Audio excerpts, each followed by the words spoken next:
चिराग पासवान का बरेली दौरा, BL agree unit का किया उद्घाटन। सीतापुर पहुंचे प्रदेश अध्यक्ष अजय राय, मृतक पत्रकार के परिजनों से की मुलाकात। वाराणसी में चैंपियंस ट्रॉफी जीत के लिए हवन पूजन, काशीवासियों ने किया हनुमान चालीसा का पाठ। पीलीभीत की चीनी मिल में किसान की पिटाई से तनाव, मारपीट के विरोध में किसानों ने किया पथराव। नमस्कार, स्वागत है आपका आज की खबर में। मैं हूं आपके साथ महिमा शर्मा। बढ़ते उत्तर प्रदेश की बड़ी खबरों की ओर। बरेली जिले पहुंचे केंद्रीय खाद्य प्रसंस्करण उद्योग मंत्री चिराग पासवान ने बीएल एग्री जेनेरिक यूनिट का उद्घाटन किया। इस मौके पर उन्होंने कहा कि देश के अन्य राज्यों में भी ऐसी एग्री यूनिट खोली जाएंगी। उन्होंने प्रधानमंत्री नरेंद्र मोदी के नेतृत्व की सराहना करते हुए कहा कि देश समग्र विकास की दिशा में आगे बढ़ रहा है। राजनीति को साधने के लिए सांप्रदायिकता को बढ़ावा देने का कार्य विपक्ष के द्वारा किया जा रहा है, ये बिल्कुल गलत है। जिस तरीके से आप ऐसे शासकों का नाम सिर्फ एक समुदाय विशेष के साथ तुष्टीकरण की राजनीति करने की सोच के साथ आप ला रहे हैं, मैं कतई इससे सहमत नहीं। इसमें सिर्फ समाज में एक असंतोष उत्पन्न होगा, जातीयता सांप्रदायिकता के आधार पर समाज में बंटवारा होगा। पर ये विपक्ष के वही लोग हैं, भले उत्तर प्रदेश में सपा हो या राजद हो, बिहार में या राष्ट्रीय स्तर पर कांग्रेस, ये वही दल हैं जिन्होंने हमेशा से सांप्रदायिकता को बढ़ावा देकर बांटने की सोच के साथ अपनी राजनीति को आगे बढ़ाने का कार्य किया है। सीतापुर पहुंचे कांग्रेस पार्टी के प्रदेश अध्यक्ष अजय राय, मृतक पत्रकार के परिजनों से मुलाकात की। वहीं प्रदेश अध्यक्ष अजय राय ने कहा कि प्रदेश सरकार दिन दहाड़े पत्रकार के हत्यारों पर कठोर से कठोर कार्रवाई करे। इसके अलावा उन्होंने सरकार से मांग की है कि मृतक पत्रकार के परिवार को 1 करोड़ रुपए का आर्थिक सहयोग मिले। पत्नी को सरकारी नौकरी दी जाए जिससे परिवार का भरण पोषण हो सके। परिवार को अगर न्याय नहीं मिला तो कांग्रेस सड़कों पर उतरकर संघर्ष करेगी। पुलिस शीघ्र ही पत्रकार हत्याकांड का खुलासा करे। पत्रकार की हत्या पर पत्रकार संगठनों में आक्रोश है। देखा, पूरा परिवार दुखी है, मर्माहत है और बहुत ही दुखद घटना है, हृदय विदारक घटना है। इसकी जितनी निंदा की जाए कम है। ये एक युवा पत्रकार की गोली मारकर दिन दहाड़े हत्या कर दी जा रही है, बहुत ही शर्मनाक है। उत्तर प्रदेश सरकार के लिए मैं समझता हूँ कि ये बहुत ही दुखद है और सरकार को इस पर तत्काल कार्रवाई करनी चाहिए। योगी जी को केवल बड़ी बड़ी बात बोलने से और फर्जी बुलडोजर चलवाने से और फर्जी इनकाउंटर नहीं, सच में जो सच में इससे लोगों के खिलाफ कार्रवाई हो। पूरी तरीके से सरकार से मांग करते हैं 1 करोड़ रुपए इनके परिवार को दिया जाए, सरकारी नौकरी इनकी पत्नी को। चैंपियंस ट्रॉफी के फाइनल मुकाबला भारतीय टीम और न्यूजीलैंड के बीच हुआ है। भारतीय टीम की जीत के लिए धार्मिक नगरी काशी में 51 फीट के हनुमान प्रतिमा पर भारतीय टीम की जीत के लिए हनुमान चालीसा का पाठ किया गया।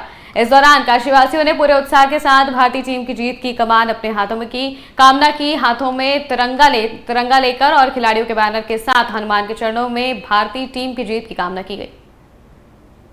हम लोग जिस प्रतिमा के नीचे खड़े हैं, भरत आंजनेय हनुमान जी हैं। भरत का मतलब होता है आशीर्वाद देने वाले हनुमान जी हैं और आशीर्वाद स्वरूप में हनुमान जी हैं। तो हम लोग एक मनोकामना लेके आए हैं कि बहुत अरसे बाद चैंपियन ट्रॉफी में भारत को मौका मिला है और उस जगह मौका मिला है पाकिस्तान जो इस ट्रॉफी को इसका होस्ट था। पाकिस्तान का मैच न तो पाकिस्तान में हो रहा है न तो पाकिस्तान खेल रहा है। आज न्यूजीलैंड के साथ मैच है और दुबई में है। तो हम लोग हनुमान जी से प्रार्थना करने आए हैं कि हनुमान जी हमारी टीम को बल दें, ताकत दें और हमारी टीम को विजयी बनावें। पीलीभीत के बीसलपुर में स्थित सहकारी चीनी मिल में एक गंभीर विवाद सामने आया है। गन्ना लेकर आए एक किसान के साथ गैर समुदाय के लोगों ने मारपीट कर दी। इस घटना से नाराज किसानों ने पीलीभीत शाहजहांपुर हाईवे पर जाम लगा दिया। घटना की जानकारी मिलते ही पुलिस मौके पर पहुंची और जाम हटवाया, लेकिन आरोपियों पर कार्रवाई न होने से नाराज किसान चीनी मिल की तरफ चले गए। उन्होंने वहां पथराव शुरू कर दिया। इससे हाईवे पर अफरा तफरी मच गई। हरदोई जिले में यूपी बोर्ड की 10वीं की अंग्रेजी की परीक्षा में भारी धांधली की सूचना के बाद यूपी एसटीएफ ने 2 परीक्षा केंद्रों पर छापेमारी की। इस दौरान 30 लिखी हुई कॉपी बरामद की गई। इनमें 49 कॉपियां सादी मिली है। ये 2 प्रबंधकों के घरों पर लिखी जा रही थी। यूपी एसटीएफ ने इस मामले में परीक्षा केंद्र पर कार्रवाई की। यूपी एसटीएफ ने इस मामले में 5 बाल अपचारी सहित 14 सॉल्वरों को गिरफ्तार किया है और इस मामले में एसटीएफ ने 2 एफआईआर भी दर्ज कराई है। देखिए, कल यूपी बोर्ड की अंग्रेजी विषय का प्रथम पाली में पेपर था। इसी दौरान थाना कछौना अंतर्गत 2 स्कूल हैं, सुभाष महाबली इंटर कॉलेज एवं Jagannath Singh public inter college कटिया मऊ। यहाँ से गड़बड़ी की सूचना मिली थी। उक्त सूचना पर स्थानीय पुलिस एवं एसटीएफ टीम द्वारा कार्रवाई की गई। इसमें स्कूल प्रबंधकों के घर के अंदर से 30 अरद अंग्रेजी की लिखी हुई उत्तर पुस्तिकाएं एवं 49 जो है सादी उत्तर पुस्तिकाएं मिली हैं। इसमें प्रबंधक, प्रधानाचार्य, अध्यापक एवं छात्रों सहित कुल 19 लोगों को हिरासत में लिया गया है। इसमें मुकदमा पंजीकृत किया गया है एवं 19 लोगों को माननीय न्यायालय भेजा जा रहा है एवं आवश्यक वैधानिक कार्रवाई कराई जा रही है। देखिए, कल यूपी बोर्ड की अंग्रेजी विषय का प्रथम पाले में पेपर गाजियाबाद क्राइम ब्रांच ने अंतरराज्य गांजा तस्कर को गिरफ्तार किया है, जिसके कब्जे से 121 किलो गांजा बरामद किया गया। इस गांजे की कीमत की अगर बात की जाए तो ये लगभग 60 लाख रुपए का बताया जा रहा है। सप्लाई के बारे में इनपुट प्राप्त हो रहे थे।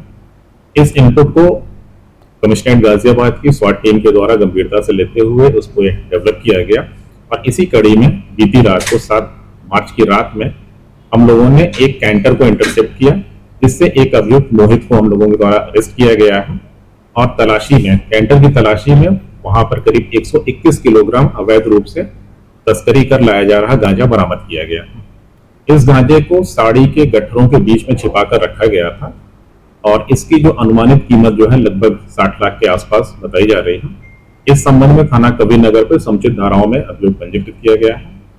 इस स्थान से इस गांजे को लाया जा रहा था और एनसीआर में किन किन लोगों को इसकी डिलीवरी की जानी थी, इस पर हमारी टीमें काम कर रही हैं और शीघ्र ही इनकी भी गिरफ्तारी सुनिश्चित। सप्लाई के बारे में इनपुट प्राप्त हो रहे थे। इस इनपुट को कमिश्नरेट गाजियाबाद की स्वाट टीम के गाजियाबाद नगर निगम के पार्षद नीरज गोयल ने जनवरी में महापौर सुनीता दयाल को पत्र लिखकर नगर निगम की आगामी बोर्ड बैठक में तुराब नगर बाजार का नाम बदलकर सीताराम बाजार रखने का प्रस्ताव रखा था। 7 मार्च 2025 को नगर निगम मुख्यालय में आयोजित हुई बैठक में गाजियाबाद नगर निगम की बोर्ड बैठक में पार्षद नीरज गोयल द्वारा नाम परिवर्तन करने का प्रस्ताव रखा गया, जिसे महापौर समेत सभी पार्षदों ने मंजूरी दे दी है।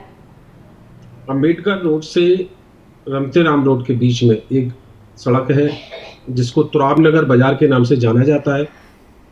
इसके अंदर महिलाएं अपने शुभ के कपड़े और सामान, विवाह के कपड़े और सामान, इस तरह की नाना प्रकार के कपड़े खरीदते हैं और पूजा का सामान भी खरीदते हैं। दूर दराज और विभिन्न जिलों से महिलाएं यहाँ आती हैं और परचेजिंग करती हैं। तुराब नगर बाजार, तुराब जो शब्द है वो हिंदी का कोई शब्द नहीं है, वर्णमाला में कोई शब्द नहीं है, लेकिन अरबी भाषा में जब मैंने जाना, गूगल पे चेक किया, तो अरबी भाषा में तुराब को खाक मट्टी, मट्टी, पृथ्वी, इस तरह से उसका अर्थ है। और जिस तरह से महिलाएं यहाँ से शुभ का कपड़ा सामान खरीदती हैं, उसको देखते हुए तुराब शब्द। अंतर्राष्ट्रीय महिला दिवस के अवसर पर लखनऊ पुस्तक मेले में वरिष्ठ पत्रकार और साहित्यकार डॉक्टर मनीष शुक्ल की किताब का नेपाली भाषा में अनुवाद कर विमोचन किया गया। रविंद्रालय लेखक मंच पर आयोजित समारोह के मुख्य अतिथि के रूप में पूर्व विधानसभा अध्यक्ष हृदय नारायण दीक्षित भी मौजूद रहे। सीतापुर में लखनऊ दिल्ली नेशनल हाईवे पर शनिवार दोपहर 3 बजे एक पत्रकार की गोली मारकर हत्या कर दी गई। वारदात इमलिया सुल्तानपुर थाना क्षेत्र के हेमपुर रेलवे क्रॉसिंग के पास बने ओवरब्रिज पर हुई। वहीं एडीजी प्रशांत कुमार देर रात घटनास्थल पर पहुंचकर गंभीरता से निरीक्षण किया तथा महोली कस्बा स्थित विकास नगर मोहल्ले में मृतक पत्रकार के घर परिजनों से मुलाकात कर सांत्वना दी और मीडिया से मुखातिब होते हुए बताया कि पुलिस टीमें लगी हुई हैं, हम लोग जल्द ही घटना का अनावरण करेंगे। ये लोमहर्षक घटना हुई है और इस पर पुलिस टीमें लगी हुई हैं और हम लोग अतिशीघ्र इस घटना का अनावरण करेंगे। अभी सारी जानकारियां एकत्र की जा रही हैं और हम लोग प्रोसेस में हैं और इन्वेस्टिगेशन चालू हो गई है। सारी टीमें लगी हुई हैं, काम कर रही हैं और अतिशीघ्र इस घटना का खुलासा करेंगे। ये लोमहर्षक। उत्तर प्रदेश की खबरों में फिलहाल इतना ही। देश और दुनिया की तमाम खबरों के लिए देखते रहिए आज की खबर।